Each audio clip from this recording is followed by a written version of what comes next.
Hello and welcome to Not Every Single. I'm Joe, And I'm Stephanie. and today we're talking about not new music, but old music. And not a single, A but whole an record. album. Whole album that's almost 20 years old. What could it be? You know came by the out- title. This came out in 2003. I bought it the day it came out. I was 13 years old. Wow. Came out November 2003. It's the Untitled record from California trio Blink-182. So, I guess let's start with kind of our history with the band prior to this record, which is minimal, right? Yeah, I mean, the singles. Yeah, that's basically it. The singles. I actually wasn't really a fan. What's My Age Again? Running Around Naked. All the Small Things I thought was a really strong, great pop song. Also, just important to note about that record, their producer, Jerry Finn, who also produced Untitled, was a great producer, sort of a fourth member of the band, and on Enema of the State created this sound that you can really hear in All the Small Things, which is a massive, huge, washy guitar sound that isn't that dirty. Like it's fairly clean for how big and brash it sounds. That's the interesting thing I'll say about that record. Then they had Take Off Your Pants and Jacket in, I think, 2001. Those singles I really wasn't a fan of, so I'm not familiar with that record. That was The Rock Show and First Date. Yeah, a little just like, I guess they were really popular, but They were massive at that time, yeah. like, I couldn't have named those singles until you just said them. Oh, really? Yeah, I mean, They were kind of inescapable and had really popular videos, too. Yeah, for sure. I don't remember them. Yeah. And then 2003 comes around. I'm sitting on the couch watching MTV, and the video for Feelin' This comes on, and I like the song. Wow. Really like the song. Yeah, I don't remember having like a strong reaction. I do remember Miss You being everywhere and Oh, yeah. hearing it on the radio, not being like, oh, this sucks or, oh, this is great, just kind of singing along to it. So I think I liked it. But I didn't listen to the album at the time. You didn't listen to the album until years later when we were together, right? Right, yeah, I think you played it for me. I can't remember what the circumstance was that we bought the cassette tape. Yeah, we did buy the cassette tape. Your car only had a cassette player. Yeah. It's like, this is a good album, trust me. Yeah, we must have seen it like at a record store we were at, and I was looking for cassettes to play in my car and grabbed it. That sounds cooler than what it actually was, which is Urban Outfitters. Oh, yeah. Well, they used to have some pretty cool stuff. We got the Drive soundtrack on cassette there. So, Untitled comes out in 2003, not self-titled. Explicitly stated by the band, this is just an untitled album, not self-titled. I mean, it's same difference, right? Yeah, it bothers me a little bit, but whatever. Okay, so I get it probably the day it comes out because of Feeling This, and I love the album. At 13, I hadn't heard something like that.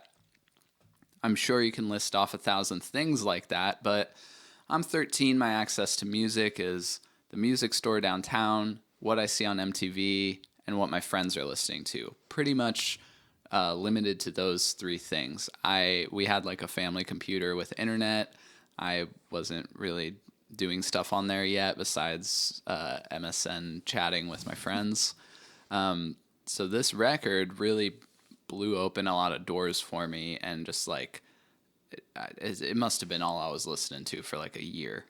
Wow. Yeah, I listened to it a ton once I had the cassette, and I had cassette players in other cars I had later. So I don't remember what year it was we got it. For probably like close to 10 years, I listened to that cassette on and off.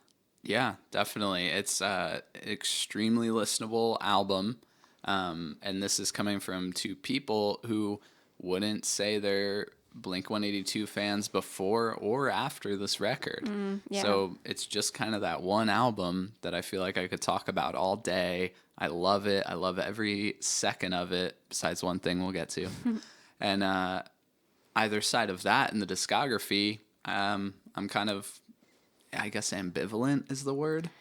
Yeah, I've never, ever, ever listened to any of their other albums, so Maybe we'll have to dive in maybe. for this channel. Maybe. We'll have to dive into the early stuff. You Might mean you be- haven't heard Buddha, their original record? You haven't heard Cheshire Cat from 1994? I guess it would be kind of probably a fun episode. Yeah, they're fun. They're fun enough. They're fun enough albums. So I guess let's dig in, starting with Feeling This, and the amazing acapella ending that it has. Mm-hmm. I mean, that's really impressive and something you probably wouldn't think to hear from this kind of band.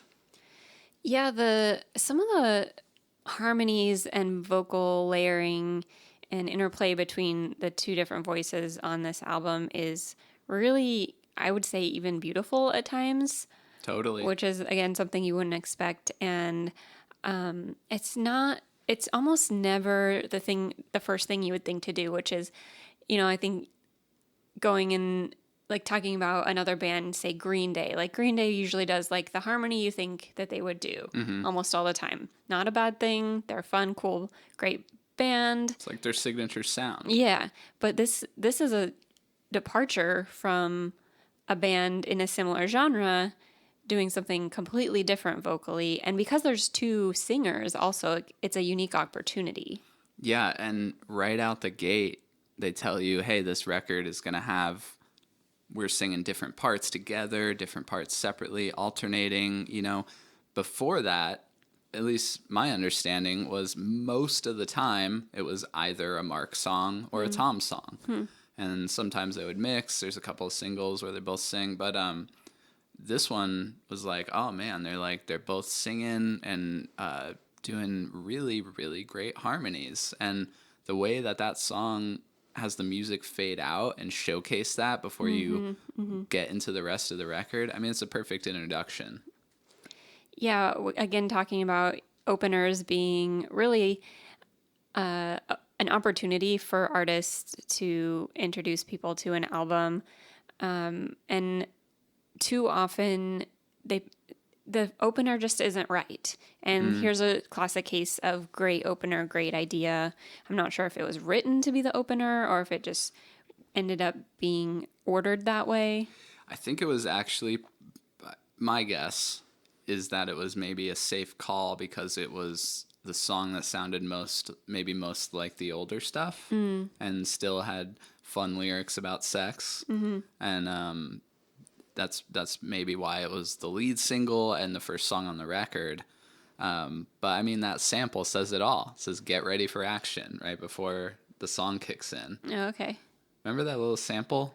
He's drumming and it goes, get ready for action. And then the song starts. Heard it like a million times. I know. I don't know.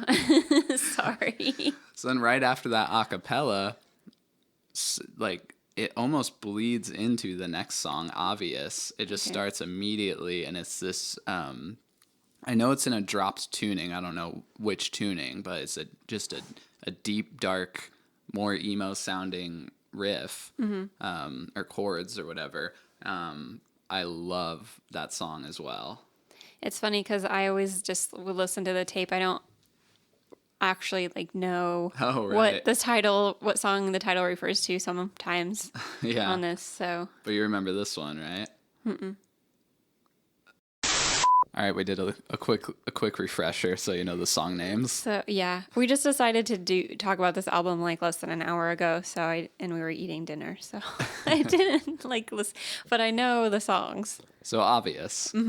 Awesome song, really cool chorus with a lot of layered vocals, and just really unique production choices. Like during, I think, the second verse, maybe the first and second verse, there's that weird you can sort of in one of your ears hear like, yeah, yeah, yeah. It's really odd. I probably never noticed that because I was listening on cassette in a car with bad speakers. Yeah, you're gonna have to give this like a good I headphone know. listen Now I'm sometime. realizing it. Yeah. And then we get into Miss You, or sorry, I Miss You, which was also inescapable. Just a massive, massive hit. Maybe their biggest hit. Yeah, I'm not sure what the numbers are, but I think so. This was 2003. For some reason I remember hearing it like driving back from university, but it would have come out when I was in like community college. So I don't know. Maybe it was just still on the I think it radio was, like years yeah, later. I think it was still just that big of a song, and they hadn't had a new record yet. And in Yeah. fact, they just broke up instead. So, you know, I think it probably it still is their biggest hit, depending on how you determine that.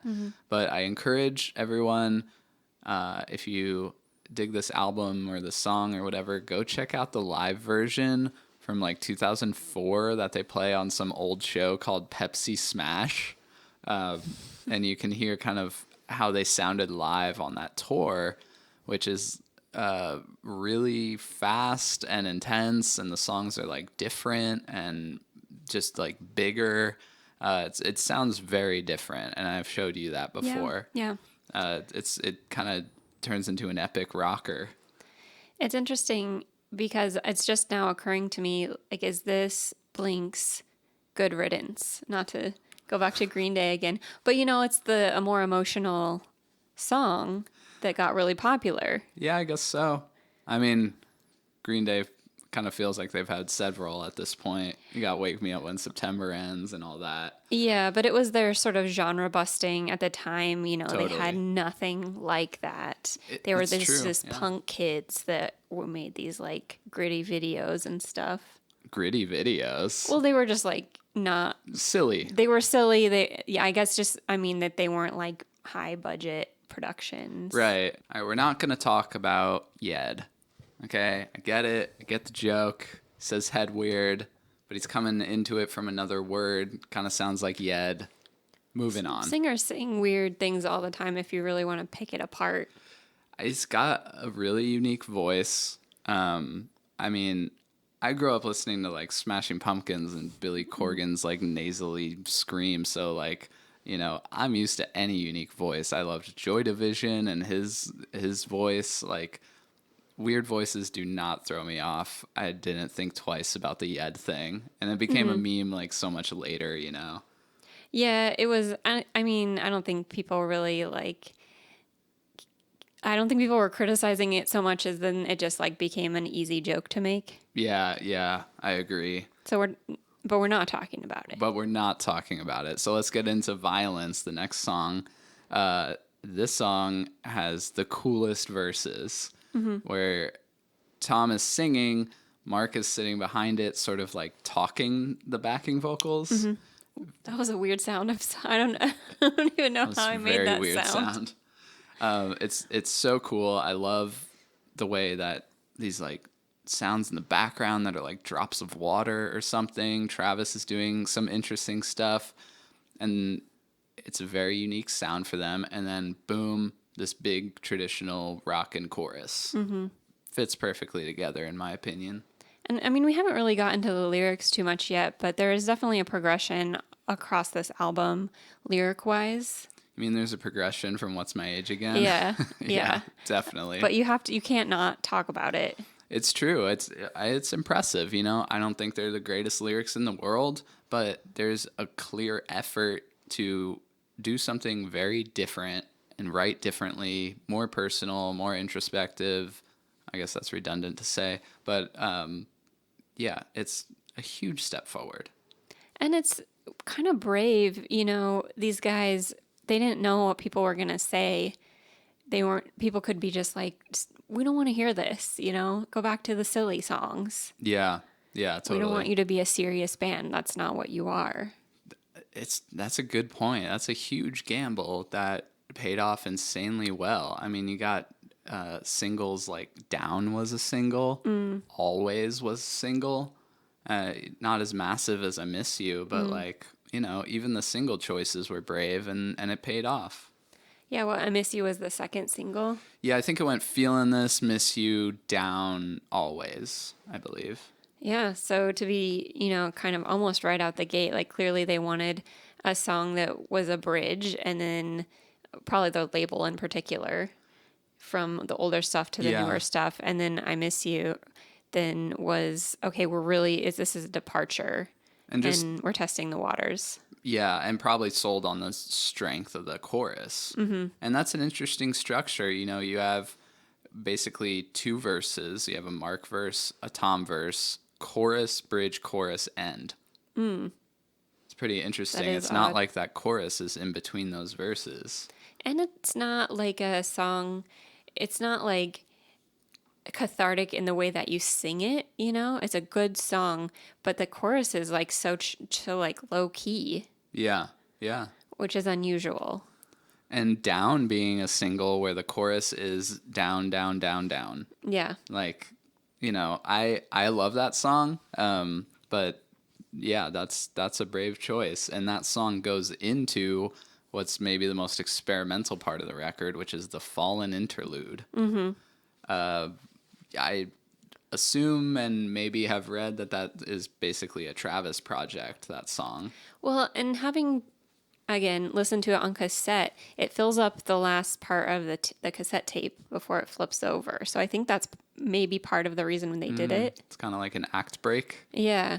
Yeah, because then otherwise you're like fast forwarding Yeah. through the end of the tape to get to the next side. So like, well, we'll just put something in here, and it's a really cool I mean, interlude. CD was the main format of the time, though. But just works out too perfectly. Yeah. If you listen to the cassette, and there were still cassettes, and even if it wasn't a big thing, that could have been something, maybe like something they did almost like an Easter egg, Yeah. because most people weren't going to listen to it that way. Well, the Easter egg that lent itself way better to the CD format that drives me crazy on the streaming format is, I guess we'll call it what it's called on Spotify, Stockholm Syndrome Interlude. Kind of drives me crazy. So if you've only ever heard this on streaming, it's the letter being read from like World War II. No, I don't remember. I usually fast forward through It's it. Mark's relative's letter to his, yeah. So on CD, that was a hidden thing. If you listened to the CD all the way through without skipping, it would be there. And that when it hit track 5, it would start to count backwards the time.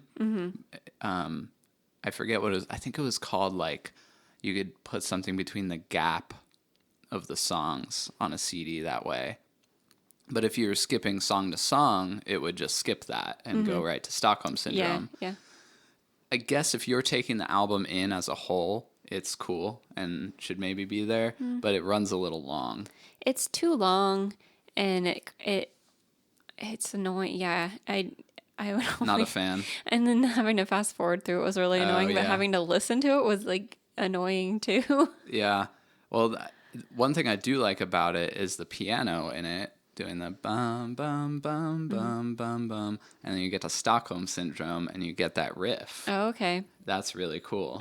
And Stockholm Syndrome is probably my favorite song on the record. The back and forth there, the bridge, which is the only time I've ever heard Mark like yell and his voice is kind of distorted. That song, I think, if you're going to pick one song that sums up the record and the experimentation they were doing, it would be that song. Yeah. And then what do we got? What do we got after that? After that's Down, Fallen Interlude, into Go. So second half of the record, we get to Go, which is, I guess maybe Go is the one that sounds like Old Blink the most. Okay. Yeah. But it's the shorter, fast-paced one with some really, like, sad lyrics if you look at it. I mean, he's saying his own name. He's telling a story about his childhood. And I think it's such a cool move to have those really, really vulnerable lyrics in the punchiest, fastest song on the record. It's like a common saying that, like the happiest pop songs are usually the saddest lyrics. Yeah. Yeah, that's So true. we've actually done that in a song I wrote as a ballad is now like a pop punk song. Yeah, And that's it's true. the Yeah. lyrics are pretty dark. Coming soon on our EP. So then we go into a pretty interesting run on the record, which is, sorry, it's Asthenia, I think. asthenia. Yeah, okay. I never knew how to say it when I was a kid, but we just looked it up. That, I guess you would say, is the biggest hint at what Angels and Airwaves will sound like in some ways. Yeah, you were pretty psyched for that. You've told me the story. Yeah. Yeah. Tom came out and was like, I'm making a new band. It's called Angels and Airwaves. And it's basically like the second coming of God. And we're all like, oh my God, it's going to be so good. And I like bought this Angels and Airwaves sweatshirt like before the record came out.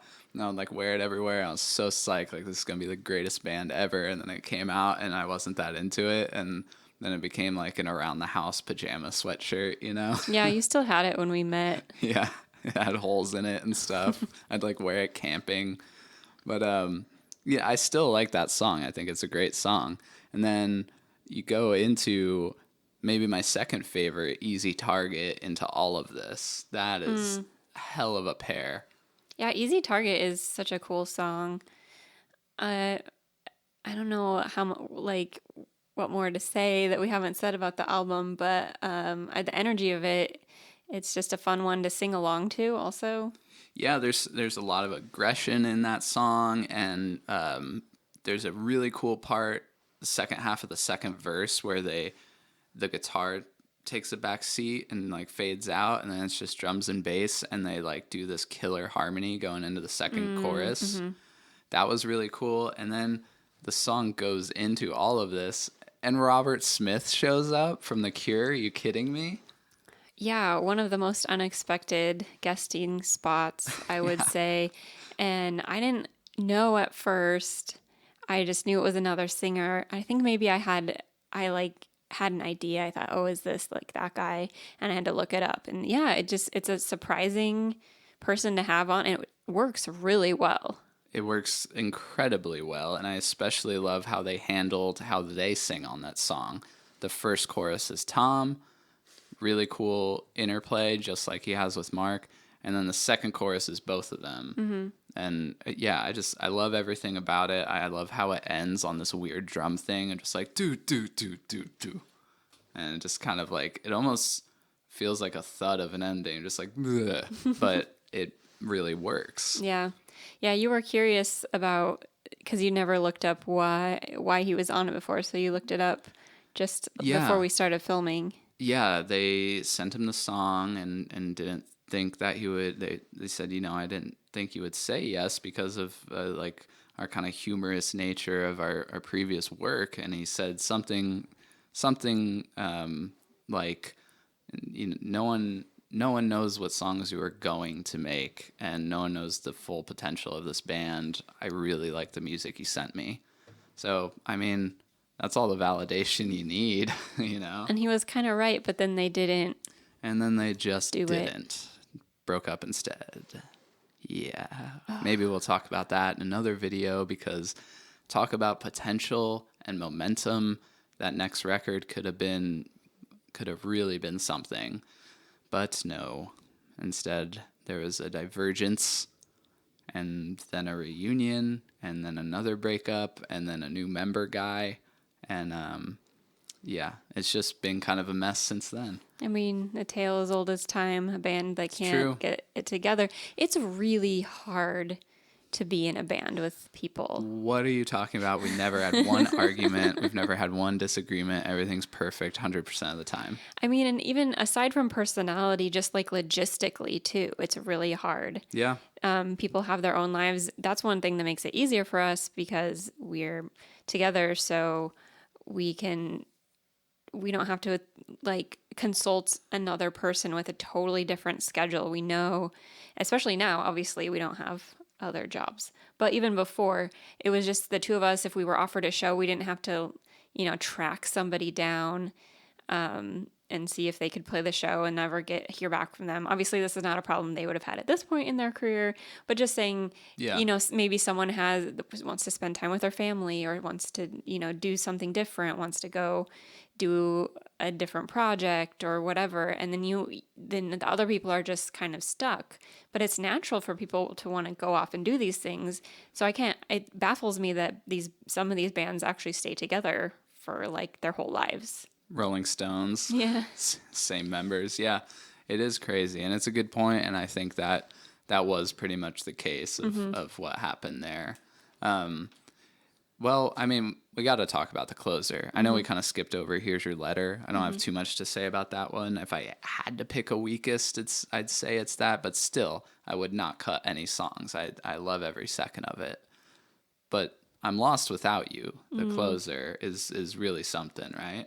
Yeah, I don't know, and it's hard to articulate exactly what it is that makes these songs. It's just the combination of the old energy and just all these years they spent together as a band, giving them, I guess, an understanding, a way, like an easiness to playing with each other that you don't get without years and years and years of work behind you. Agreed. And this willingness to do something new at the same time. It sounded like three people that had all the confidence in the world and knew they could do something great, and more importantly, were on the same page about it. And Jerry Finn. Yeah, back to production. Jerry Finn produced the record, and I think really brought and encouraged the experimentation. If you'd like, you can go watch the making of this record, which aired on MTV. I think it's called Album Launch. And you can see kind of how Jerry Finn was really pushing them along and encouraging this kind of experimentation and boundary pushing within the band dynamics. And I mean, it worked out so well. He unfortunately has passed and hasn't produced a Blink record since Untitled. So that was the last time that the four worked together. And that's a bummer because, like I said, acting as almost a fourth member, what a team. Yeah, production, it's something that general, like more casual music listeners don't really realize, but the producer is such an integral part. And some people might think, oh, like, yeah, obviously.